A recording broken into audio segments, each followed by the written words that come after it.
Adventist World Radio, The Voice of Hope. Radio feon'ny fanantenana na ny AWR.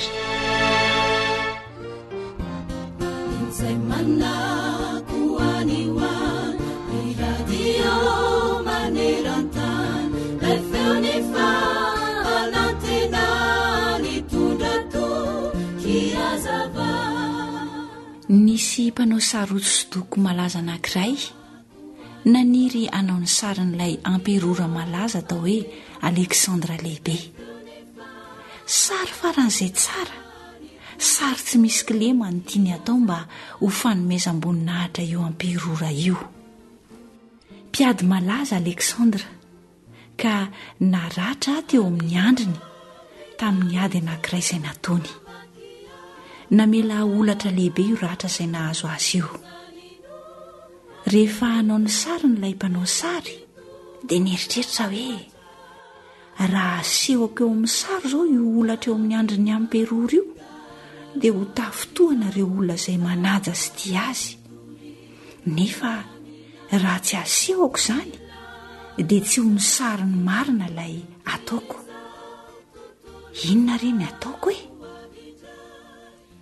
Rehefa nandinika lalina izy dia nahita hevitra ka ny sary nataony dia mampiseho ny Alexandra mipetraka somary mitena amin'ny kiwany sy mametraka ny tanany eo amin'ny andriny, toy ny fanaon'ireny olona izay misaina sy mieritreritra lalina ireny. Ary dia tsy tazana mihitsy ilay olatra lehibe teo amin'ny andriny. Vita tsara tarehy tokoa ilay sary. Eny tokoa, mandrakariva noho ny fankahalana na noho ny fialonana dia mailaka ery isika mampielieny rehetra ny kileman'ny namantsika. Mailaka ery isika hifosa azy. Amin'izany dia hoditsika tsy hita ny toetra tsara nananany. Kanefa raha manampitiavana ny namantsika isika dia tsy hanao izany zavatra mahafabaraka izany. Fa ny fitiavana dia manarina ny fahotana rehetra. Ny firariana ihary sy ny arahantsika mangataka amin'Andriamanitra raintsika ny an-danitra dia mba ho haintsika ny ametraka ny tanam-pitiavantsika eo amin'ny olatry ny namantsika, mba tsy hisy ho hita afa-tsy ny tsara izay ao aminy ihany, satria ny fitiavana manarina ny ota rehetra. Oabolana toko 10, andininy 12.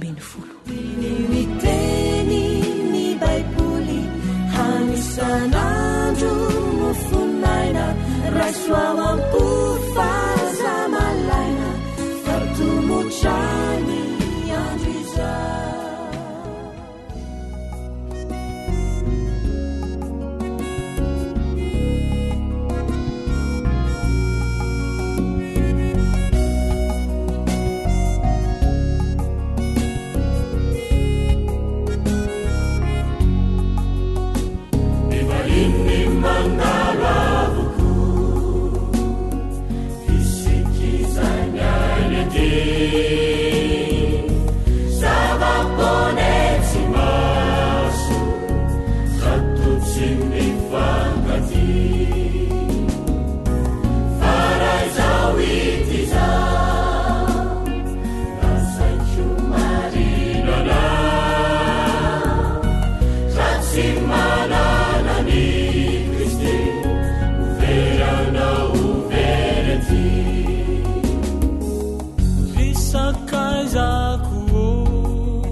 Azade mafifo esurireu lulupu mitalao aminao Kristi maizare mifankati ivalini mandalo aluku isikizanyanyete Sava ponezi masu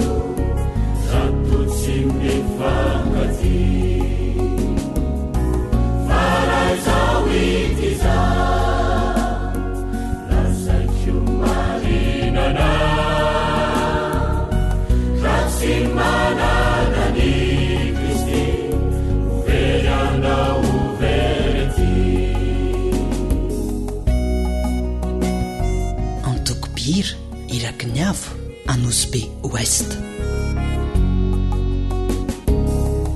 Andramanitra rayo vonjereo vahoaka maro ifamela sy fankaty fa tsy fiatsarambelatsy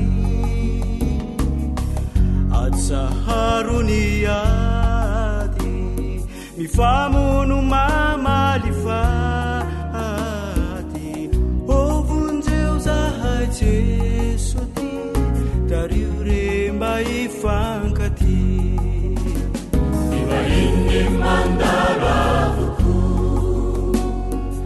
isikizanyainy ty zavaponetsy maso zatotsy mifankaty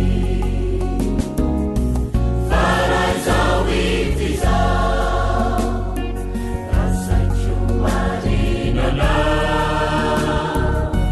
ratsy manana ny Kristy overanao overety mety tieny anao hoe mino dia ampizay mentanentana do tsy tany andovalay tany Kanany tsara loatra izany izao komba maniry hoany ka ho faly Jesoa Kristy ahita sy aminao miaraty zay lay onja ny fanantenana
sakafo mahasoa mahasalama mahavelona atolotry ny feon'ny fanantenana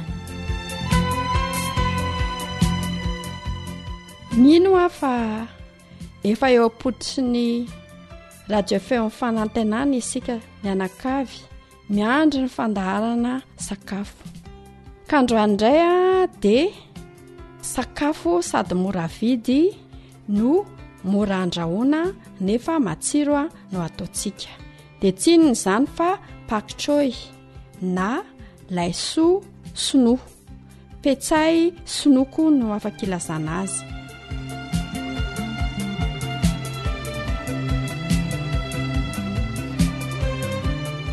inavy ara zavatra ilayntsika mila paktroy valo isika izy ty manko somary maitsomaitso kely ohatra ny botabota kely kelikely izay dia valo izany ny ilayntsika mila menaka tsika enina sotro lehibe dia mila lasosy soja koa tsika ray sotro kely tsy adinontsika ny manisy tongolo gasy efa voatoto atsasaky ny sotro kely fa mila fécule indray tsika ray sotro lehibe farany mila ranontsika atsasaky ny kopy dia averina indray ara ny zavatra ilayntsika mila paktroy tsika na le petsay sinoa maitsomaitso kely fotsifotsy ny vodiny fofo kely iny izy valo no ilayntsika mila menaka tsika enina sotro lehibe, mila lasosy soja tsika 2 sotro kely, tongolo gasy manamanitra sakafotsika efa voatoto atsasaky ny sotro kely, mila fécule tsika 2 sotro lehibe, de rano atsasaky ny kaopy.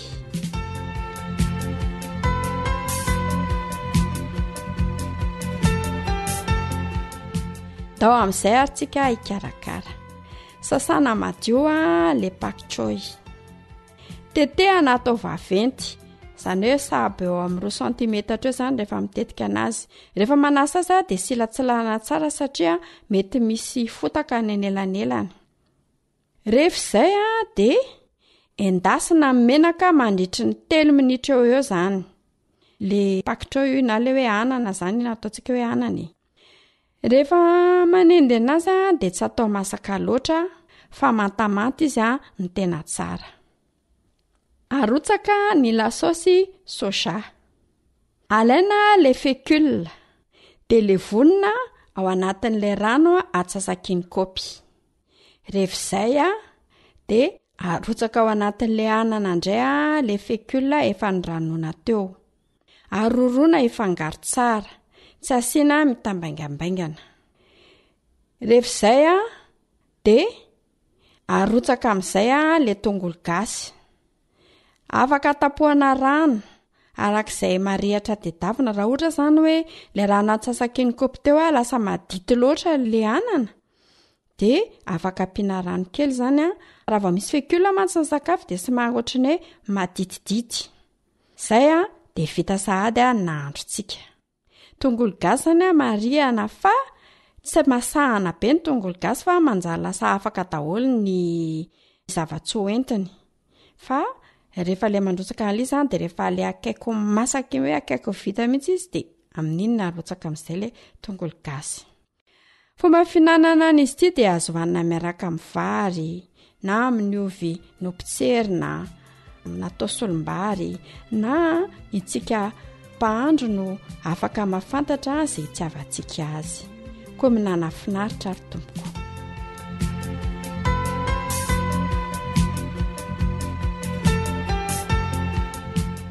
Ndao ary fantarina ny zava-tsy hoentin'ity anana ity.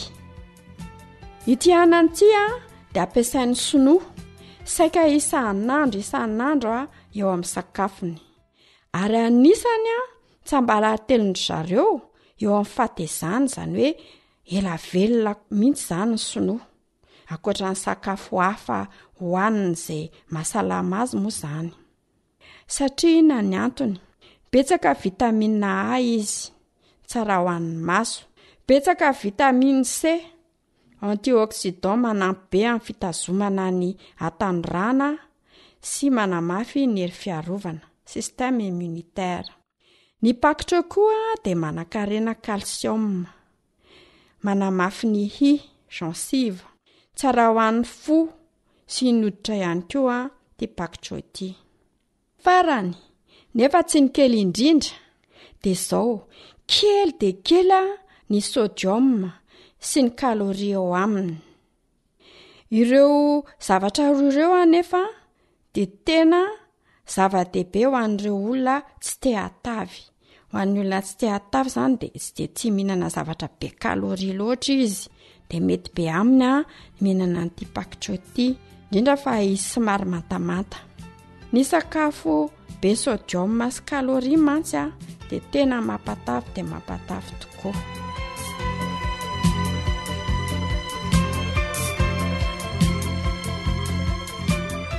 Izay indray ary ny masaka azo natolotra antsika, koa dia manao velo mahafinaritra anareo mpihaino malala. Sabina Rakototra Naivo no teo amin'ny fanolorana ary Sama no nandrindra ny fandraisam-peo. Mandrapitafa tompoko.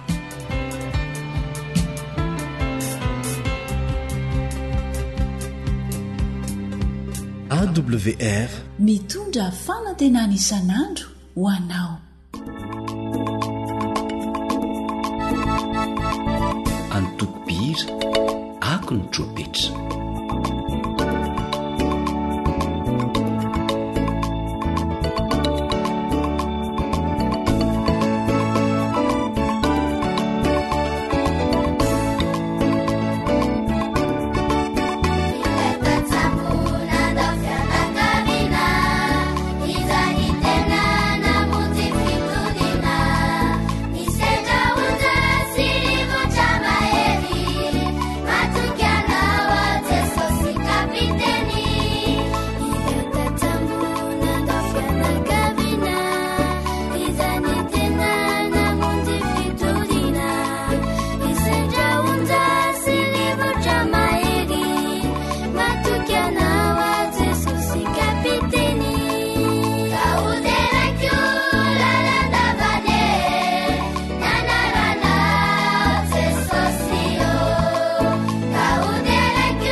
awr boîte postale 700 Antananarivo 100.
Téléphone 033 37 106 13 034 06 797 62.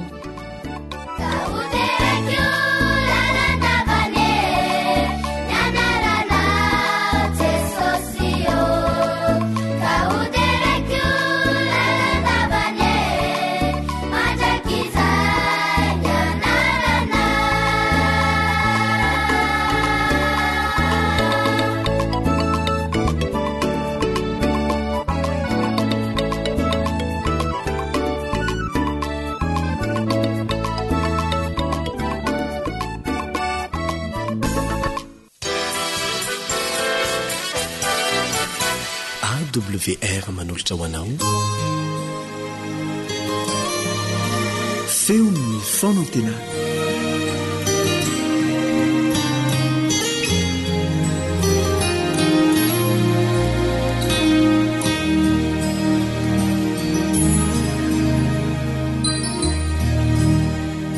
manasanao hiara-mianatra ny tenin'Andriamanitra aminao namanao kalebandretsikivy.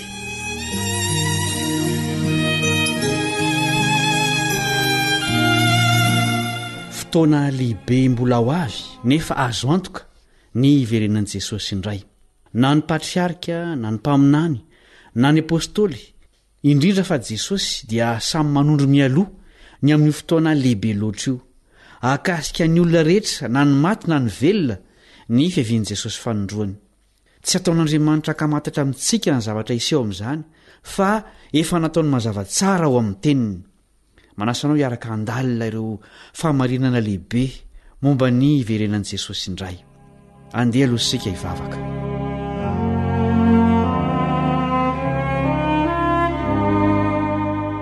Ray masina ny an-danitro, ampahitao ny fahamarinana mahavonjy momba ny fiverenan'i Jesosy ao amin'ny teninao izahay. Angatahanay ny fanahinao hitaridalana sy hanazava ny sainay. Amin'ny anaran'i Jesosy, amen. Andeha hamantatra ireo fahamarinana lehibe momba ny iverenan'i Jesosy sika. Ho ara-baky teny izany. Izao no voalazan'ny Hebreo 8:7-20. Hebreo 8:7-20. Dia tahaka izany koa, rehefa natolotra indray mandeha hitondra ny tany maro, dia iseho fanondroany tsy aminota amin'izay miandry azy ho famonjena. Jesosy mihitsy no iseho fanondroany eto an-tany, fa tsy hoe andefa soloteny izy na aniraka anjely fotsiny anangona ny voavonjy. Araka izany dia ahita maso an' Jesosy izay rehetra monina eto amin'ity planety ity. Ahita zavatra mbola tsy nisy teto amin'ny tantarany tany isika amin'izay fotoana izay. Azo antoka nitrangany izany, na dia mbola amin'ny fotoana ho avy aza. Tsy ny maso ihany no hitan'i Jesosy, fa handreny zavatra hitranga miaraka amin'izay koa ny sofina.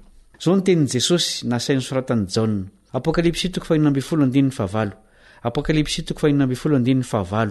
Dia nisy elatra sy feo sikotrokorana, ary nisy horohoro-tany mafy, izay tsy mbola nisy toy izany hatr'izay nisian'ny olona tety ambonin'ny tany. Eny, tsy mbola nisy horohoro-tany mafy sy lehibe toy izany. Tsy faritra anankiray eto amin'izao tontolo izao tahaka ny mahazatra antsika no hitrangan'ireo zavatra ireo, fa ny tany manontolo mihitsy. Toe zavatra ho hitan'ny maso sy ho reny sofina ny iverenan'i Jesosy eto an-tany. Fiaviana tena ho be voninahitra tokoa izany. zao ny fanambaran' jesosy tena ny mihitsy ny amin'io andro isehony indray io.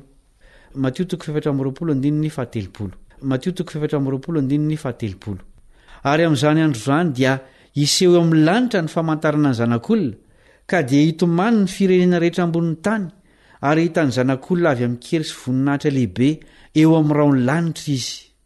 Ifanohitra tanteraka amin'ny nahatongavan'i Jesosy tamin'ny voalohany ny iverenan'ny fanondroana eto an-tany.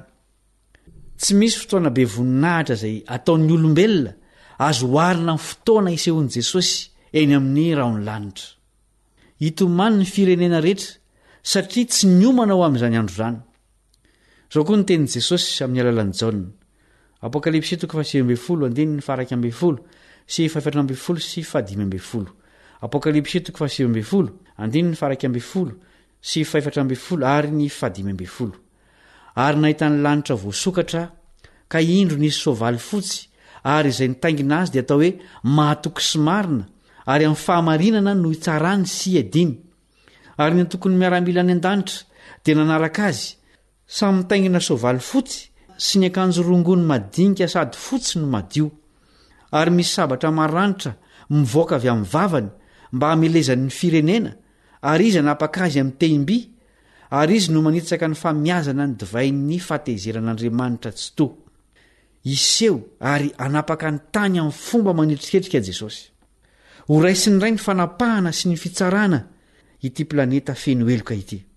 Misalasalany amin'ny tena hitrangany zany rehetra zany tokoa ve ianao? Maro ireo zavatra izay tsy nampin'ny olona lazain'Andriamanitra mialoha amin'ny alalan'ny faminaniana. Tanteraka arabaky teny tokoa nefa izy ireny, ka dia nidiran-doza ireo izay tsy nino sy tsy niomana. Efa taon-jato maro talohan'ny nahaterahan'i Jesosy no efa nilazan'Andriamanitra ny mahazo antoka ny iverenan'i Jesosy handray ny fanapahana ny tany. Tamin'ny alalan'ilay nofo hitan'i Nebokadnezara, mpanjakan'i Babilôna fahizay no nampahafantarin'Andriamanitra ny amin'izany fahamarinana lehibe izany. Voasoratra ao amin'ny Daniela 4 izany nofy midika ho faminaniana izany. Nahita sary olona lehibe tao amin'ny nofony ny mpanjaka. Metaly samihafa no mandrafitra io sary io. Volamena ny lohany, volafotsy ny tratrany sy ny sandriny, varahana ny kibony sy ny feny, vy ny ranjony, ary visy tany manga ny tongony. Midika ho fanjakam-be ifandimby eto an-tany ireo fizaran'ireo, ary dia tanteraka arabaky teny teo amin'ny tantara tokoa izany. Potika nefa io sary io araka ny hitan'ny mpanjaka, ary naseho an'i Daniela ny nahatonga an'izany. Zao no voalaza ao amin'ny Daniela 4 andeny ny 4 sy 5. Daniela 4 andeny ny 4 sy 5. Mijery ianao ambara-panisy vato voaendaka nefa tsy niandahan-tanana, ary namely ilay sary teo amin'ny tongony visy tanymanga iny ka natorotoro azy. Dia niara-torotoro ny visy ny tanymanga sy ny varahana sy ny volafotsy ary ny volamena, ka tonga toy ny ankofo eo mpamoloana fahavaratra, ary nopaon'ny rivotra izy ka tsy nisy itoerany. Ary ilay vato namely ny sary dia tonga tendrombohitra lehibe na feno ny tany rehetra. Nianjeran'ny vato sy niandahan-tanana teo amin'ny tongony ilay sary olona, ka io vato io ny tonga tendrombohitra lehibe namen'ny tany. Inona moa no asehon'io vato? Azavain'i Daniela ao amin'ny 4 sy 5 ny amin'izany. Daniela 4 sy 5. Ary amin'ny andron'ireo mpanjaka ireo, Andriamanitra ny lanitra dia anorina fanjakana izay tsy ho rava mandrakizay. Ary izany fanjakana izany tsy avela ho an'olon-kafa, fa ireo fanjakana rehetra ireo dia ho torotoroiny sy ho levoniny, fa izy kosa hitoetra mandrakizay. Fa toy ilay nahitanao ny vato niandahana tamin'ny tendrombohitra, nefa tsy niandahan-tanana, sy ny nanorotorony ny visy ny varahana sy ny volafotsy ary ny volamena, dia mimpahafantarin'Andriamanitra lehibe ny mpanjaka ny amin'ny zavatra ho avy rahatra izay. Marina ny nofy ary tsy maintsy ho toy ny heviny.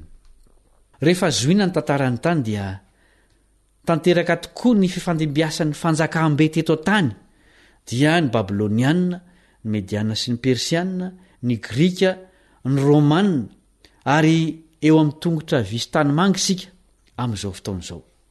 Ny zavatra hitranga manaraka araka ny nofy faminaniana hitan'ny Nebokadnezara dia ny ahatongavan'ilay vato sy ny andahan-tanana amarana ny tantarany tany. Inona moa izany? jesosy ho avy andray ny fanapahana nyity tany ity amikery sy voninahitra lehibe. Hoy Daniela tamin'ny Nebokadnezara, marina ny nofy ary tsy maintsy ho toy ny heviny. Tsy maintsy ho avy Jesosy ary azo antoka ny hevinyndray. Zava-miafina amintsika no avy, saingy mahalala sy mifehy an'izany Andriamanitra. Fitiavany io Andriamanitra izay naneho zava-miafina tamin'ny Daniela io, te hamonjy antsika izy, tsy tia notratry ny loza sika. Izany no anehoany mielono ho avy mba ananantsika fanantenana. Azo antoka tahaka ny iverenan'i Jesosy ny famonjeny asy ianao, koa aza mitanondrika fa ho avy tokoa izy anavitra anao. Hoy izy aminao, Lioka 8:7-8. Lioka 8:7-8. Ary raha vao mendoa zany zavatra zany dia miandrandra, ka sandrato ny lohanareo fa manakaiky ny fanavotana anareo. Efa akaiky zany andro fanavotan'i Jesosy zany. Ivavaka isika. Jesosy io misaotra noho ny mbola iverenanao indray. Miandry anao zahay satria tsy misy afaka hamonjy anay afa-tsy ianao. Ampio zay ho voahomana hitsenanao tsy ho ela intsony, ka mba ho afaka hijoro eo anatrehanao amin'izay andro lehibe loatra izay. Amin'ny anaranao no nangatanay izany vavaka izany. Amen.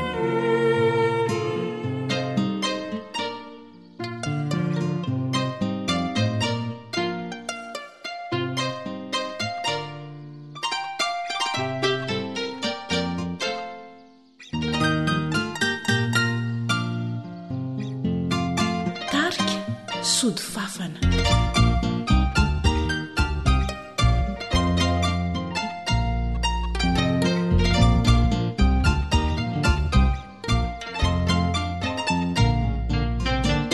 Hatanzao ny saina hatraka milo, matsindritsindry hokely alo mifo, mialina hadiva ny masoandro iva, molo feno manany hoave,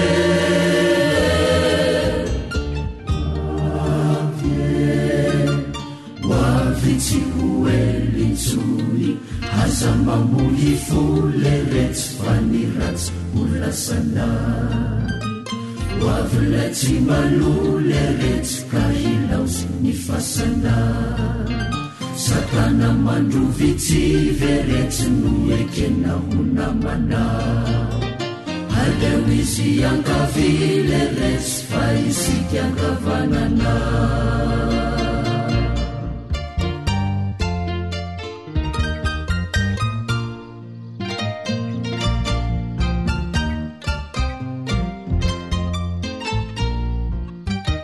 Voaziny matory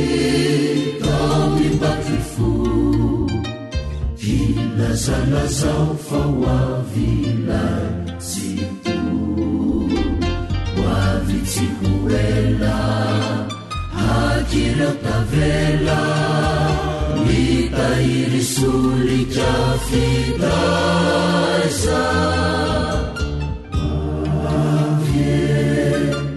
hoavy tsy hoelintsony, aza mamohy fole retsy fa ny ratsy holasana, hoavy lay tsy malole retsy ka hilaosy ny fasana, satana mandrovy tsy veretsy no ekena ho namana, aleo izy ankavile retsy fa isika ankavanana.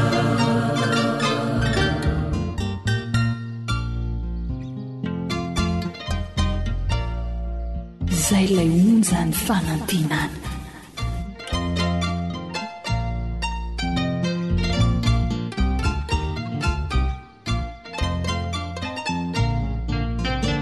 Aza misanatra iny tsaralo, ento moramora ndrao mandratra fo, aoka tsy hirona rasendra voadona, nyeto antany anye toy zany fona,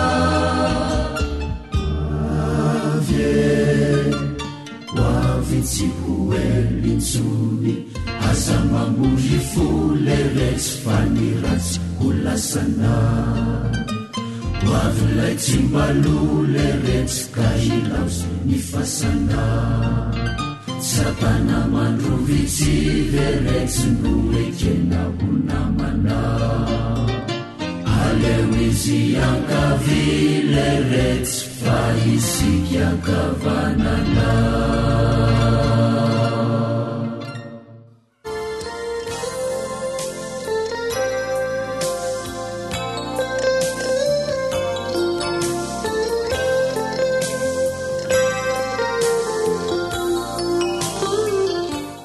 rindram-peo sy tononkalo fandaharana vokarin'ny radio adventiste maneran-tany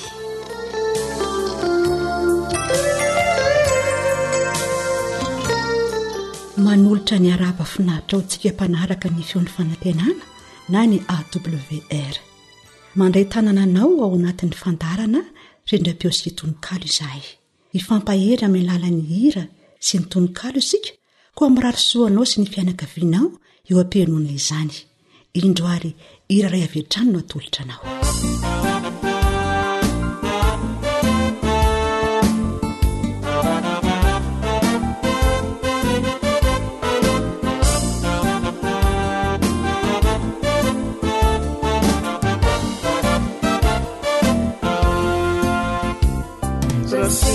hakifina izany fiainana dia norezaoirana izao nandao ny olotiana tsy fantatra falao nikatsaka ny afavaovao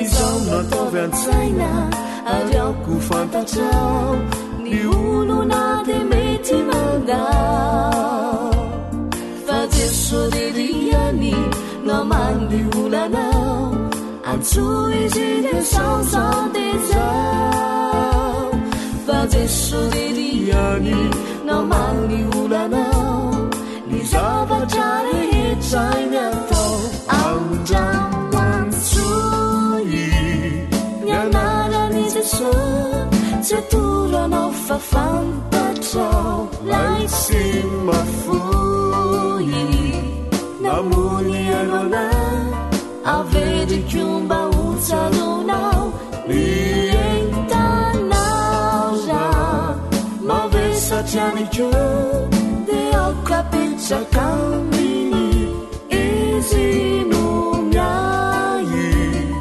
izany fianana enoy lefeo mipitsikawe izao nataovy an-tsaina ary aoko fantatrao ny olona de mety mandao fa jesosoriryany namany olanao antso izy le saosandezao fa jesosoriryany namany olanao ny zavatra rehetrainy atao emerfonzy sy fitahiny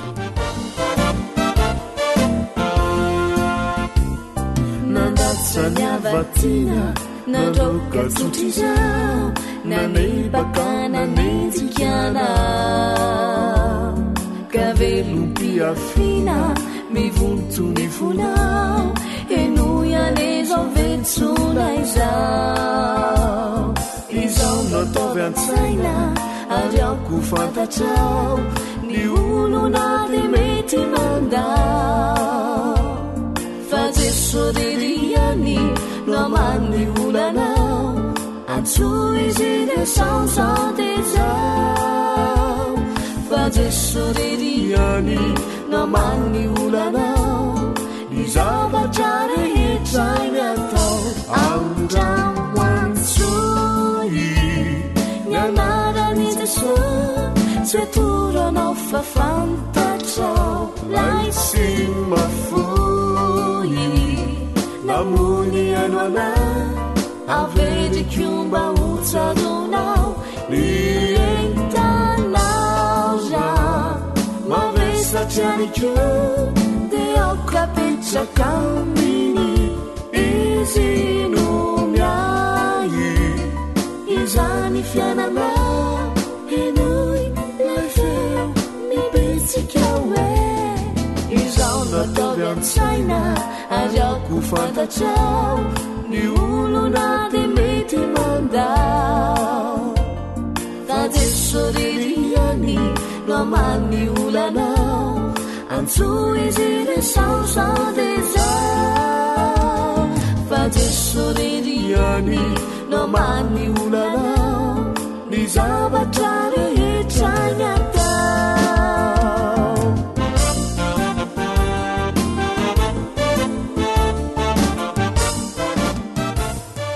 eo amin'ny fiainana andavanandro dia toa misy hatrany ny arerahana sy ny fahadisom-panantenana ary miafara ny fahakiviana sy ny famozam-po indraindray. Misy miteny hoe efa mba mivavaka amin'Andriamanitra ihany izay mianakavy saingy tsy mety ilaozana olana mihitsy e. Indraindray dia variana menimenina sy ny ady hevitra mitady izay fiavian'ilay olana miseho isika.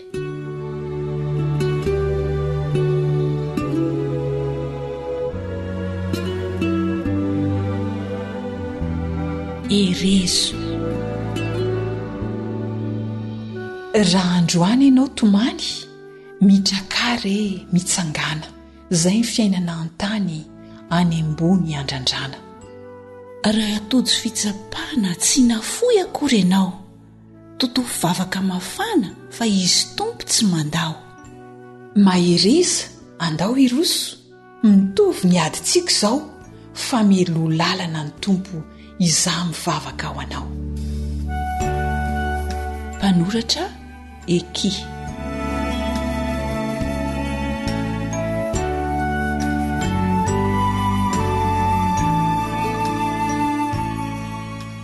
Avelan'ny tompo hiara-ny fitsapana sy ny fihizan-toetra ny olona mba hialany ny taindrendrika amin'ny volamena saingy tsy manery nezanizy izy amin'izany izany hoe tiano madio tahaka ny volamena isika rehefa mivoaka avy ao anaty afo mivaivay ka naresy ny fitsapana sy ny fihizan-toetra.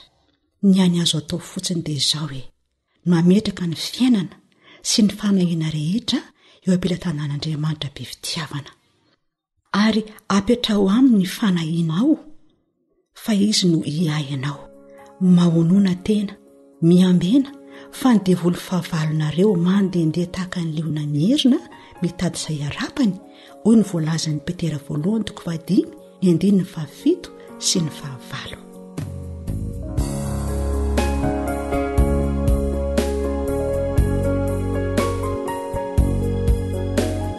Tarika lalao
AWR mitondra fanantenana isan'andro ho anao.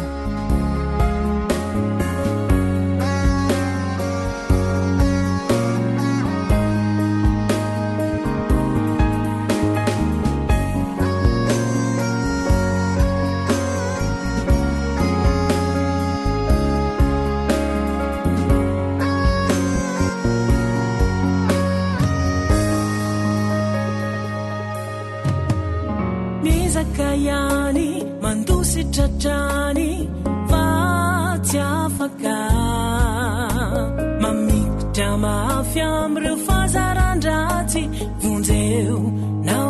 iray impirmo altuho ifanaiky taminao va iala siandao ireo ratsy fanao tsy mafaly anao Jesosy fitiavanao Jesosy mpamonjy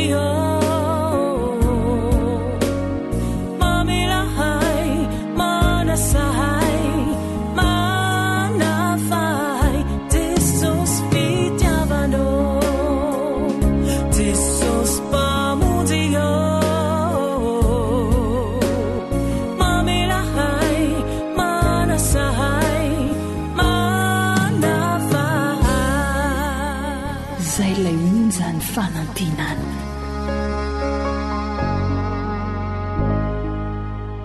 ny any azo atao zany manoloana ireo fahasarotam-piainana sy fahakiviana toy mila areraka ny fo sy ny saina dia ny finoanan'Andriamanitra be fitiavana sy mahery indrindra.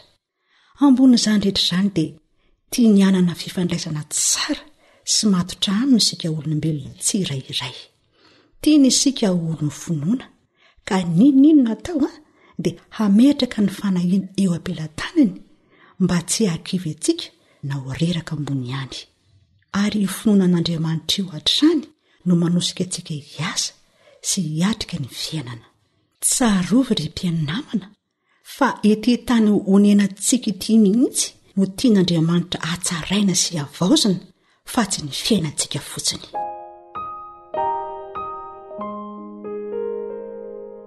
Ny fandreseny ny finoana. Misaotranao zahay ray, misaotranao tokoa nomenao aina vaovao, nomenao andro tena soa. Atanjao ny sainay, atanjao ny fanahy, fa ny eo akaikinao tsy mba anana iah. Ka ny alina mangina ny toromaso izay lalaina, mino isika fa hisava ho dimbiasany ny maraina. Ny fotoana izay manjombona anjakany fijaliana, ry faniriana tsy tanteraka izay mitondra fahoriana. Mino aho, mino ianao fa izany rehetra izany raha miaraka amin'ray dia izy fiafarany. Raha mpianatra ianao tojonitsy fahombiazana, tonga ny fahakiviana manakora ny mpitazana. Atanjao ny finoana, o minohatra any hatrany, tsy maintsy tratranao ny tanjona, ny tompo no amity izany. Ny finoana resakaiza zava-dehibe tokoa, mahatonga anao ambony mampahery manasoa. Aza lavina kory ireo fitsapana izay miseho, mino fotsiny any dia ho vonjena ianareo. Sambatra ny tsy mahita nefa mino resakaiza, teny fikasana izany, aza diny naiza naiza. Mino aho fa ny fiainako izay tantanany itsy to dia ho lavo rary hatrany, eny ho ampoky ny soa. Sambatra ny tsy mahita nefa mino resakaiza, teny fikasana izany mampahery sy mitaiza. Mino isika ankehitriny Jesosy ho avy sy ho ela, mino isika izay miaino fa ny otantsika dia voavela. Mino ary resakaiza fa isika rehetra izao, manomboka anio ho tonga olom-baovao, tsy hemotra itsony fa handroso hatrany hatrany, hiara-mino lalandava fa ho foana ny tomany. Ilay ray tsy toza ao ambony tompon'ny finoanane, hitantana ny fiainantsika naiza no ale. Na misy aza ny etoloko, na misy aza ny toreo, mino fotsiny any dia ho vonjena ianareo. Amen.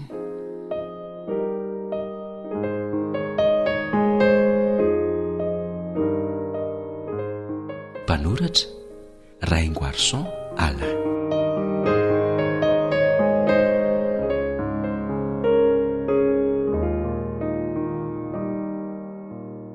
Mino izahay fa nandraisanao hery sy fifaliana ny fiarana teto amin'ny fandarana rindra-peo sy tononkalo tao anatin'ny fotoana fohy.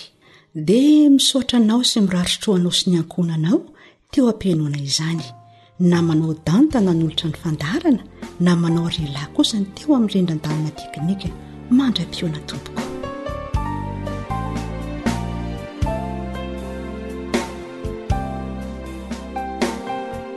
Tarika Jacqueline.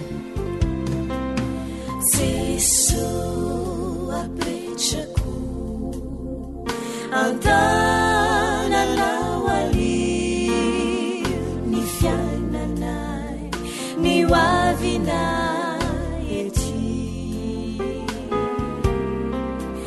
ianao no tanjakay ekeo kambampy ekeko latoky pity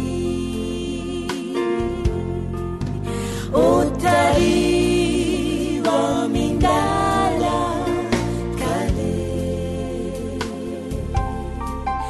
rahatu lavuoma monze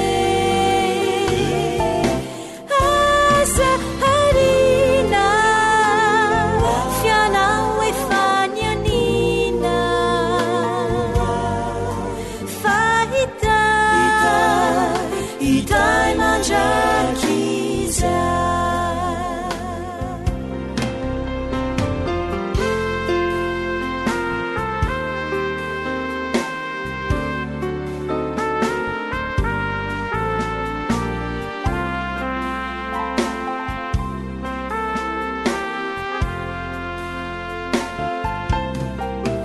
Jesu matanterao rafika sanawai fa mamikyo dia mamikyo toko Jesu sio ivavao iduru si usa tiala na inu nazu otariwa mindala kale rahatu lavuoma monze asa harina fianao efanianina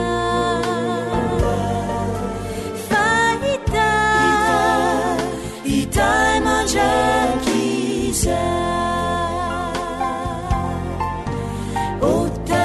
otariwa mindala kale rahatu lavuoma monze asa harina fianao efanianina fahita itai mandrakiza asa harina fianao efanianina fahita itai mandrakiza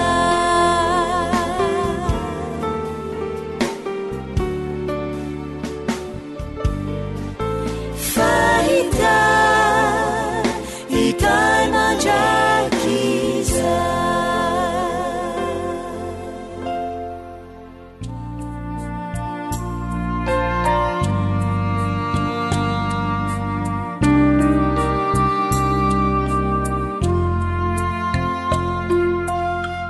aza mbola miala mbola itoy ny fiarahanao amin'ny AWR.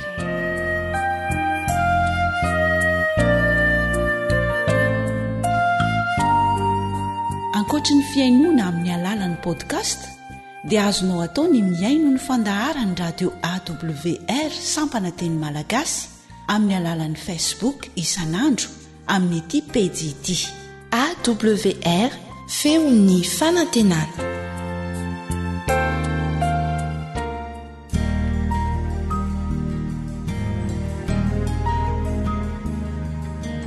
faniteninao no fahamarinana. Taridalana manokana fianarana baiboly avoaka ny Fiangonana Advantista Maneran-tany. Iarahanao amin'ny radio feon'ny fanantenana.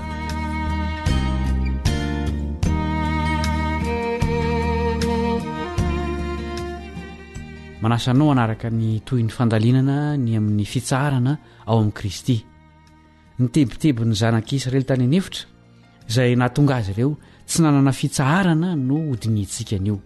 Manasanao anaraka izany hatramin'ny farany ny mpiara-mianatra aminao Kaleba Andretsikivy. Ny anafaka sy ny anome fitsaharana ho an'ity vahoaka vitsy ity no tanjon'Andriamanitra tamin'ny tondrany azy ireo niala tao Egipta. Ampoizina fa feno tebiteby sy ketraka ny fon'Israely raha niala avy teo Sinay ho an'ny Kanana izy ireo. Efa nihoatra ny herintaona izao no nandaozany any Egipta. Nomeritoko 1:1. Efa hiditra ao amin'ilay tany nampanantenaina izy ireo. Natao ny fanisambahoaka ary napetraka ny fandaminana. Nanatro maso ny fanehoana mahagaga ny fankasitran'Andriamanitra sy ny fanatrehany izy ireo. Kanefa tao amin'ny toerana voalohany natongavany tao aorian'ny Sinay dia velo taraina sahady izy ireo. Inona moa ny tarainan'ny Israelita?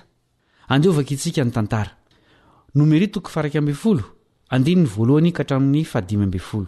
Nomeritoko 1:10, 1:1-15. Ary dia nitaray-pahoriana teo anatrehan'i Jehovah ny olona, ary noho ny ren'i Jehovah izany dia nirehitra ny fahatezerany, ary ny afon'i Jehovah nandoro azy ka mainy teo an-tsesin'ny toby.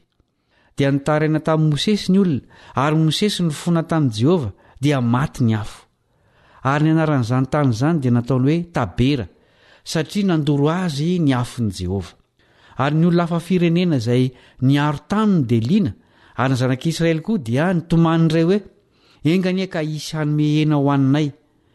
Tsaroanay ny hazan-drano izay nohaninay maimaim-poana tany Egipta mba mivoatango sy tongolo samy hafa karazana.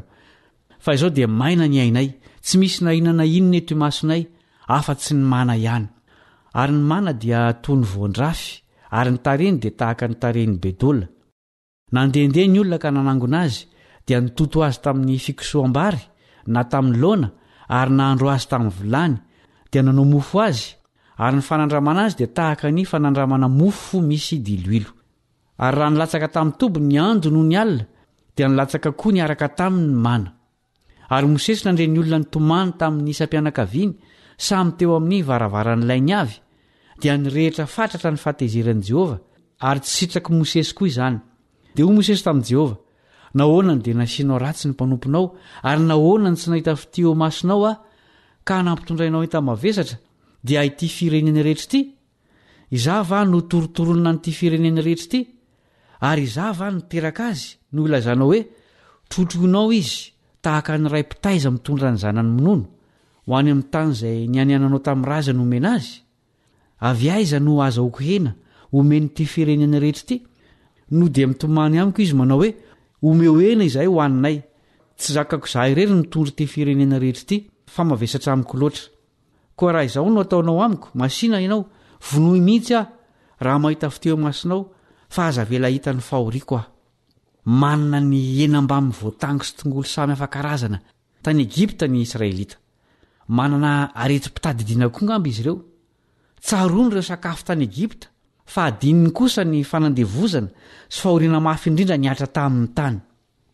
Herintaona mahery no nanomezan'Andriamanitra azy ireo mana ho sakafony, kanefa mbola feno ahihany izy ireo ary nitady zavatra hafa. Na i Mosesy aza dia tohina noho izany.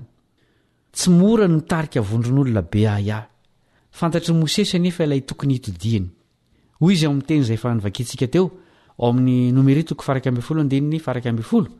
Nahoana dia nasianao ratsy ny mpanomponao, ary nahoana tsy nahita fiteo masonao ka nampitondrainao enta-mavesatra dia ity firenena rehetra ity? Inona no navalin'Andriamanitra izany fitarainana izany? Andeovaka itsika ny 1:5-20. Nomeritoko 1:1-20.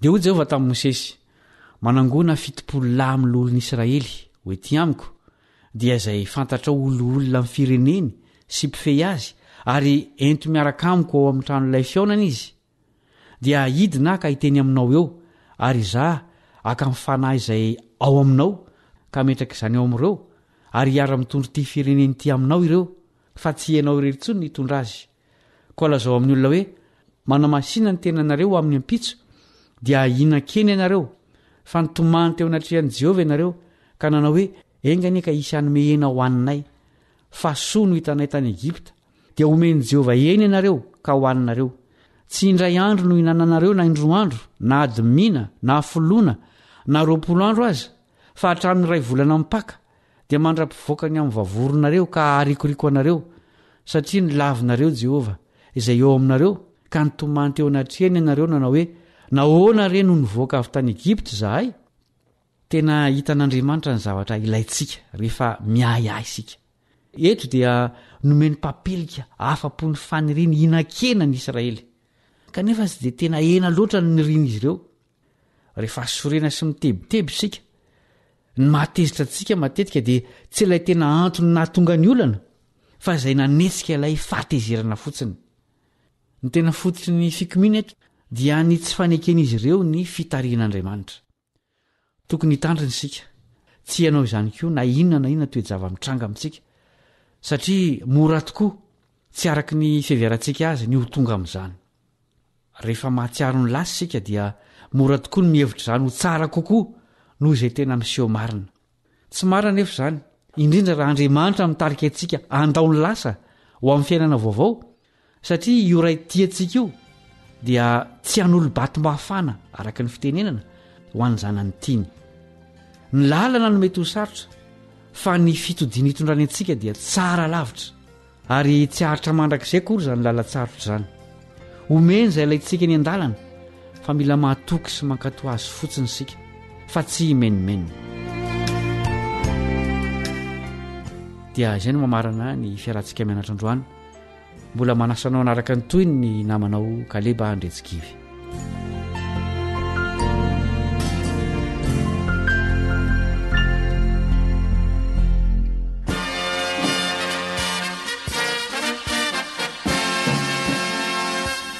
Adventist World Radio, The Voice of Hope.